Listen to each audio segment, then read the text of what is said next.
يسعد لي هالمسايحة. شلونك حبيبي؟ شو اخبارك؟ شلونك عين تاني؟ اسمع ابو هشام، كيف الاهل؟ شلون الماما والبابا؟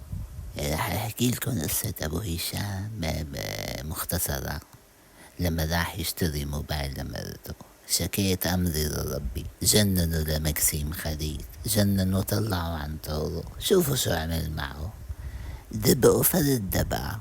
تابعوا معي. ان شاء الله بخير. اسمع شوي كيف يا أبو الحركة هشام. بالسوق؟ طمني لانه انا قلبي عندك. كيف شباب حبيبي؟ ولك شباب. هذا يا جماعة راح لعنده، قال دالينه عليه ببيع جوالات ظريفة وابن حلال، بس على قد ما دبقوا جننوا، رايح جاي رايح جاي.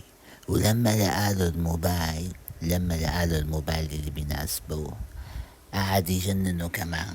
اسمع شوي يا اخي. حبيبي روحي نرفوز الصغير. تسلم.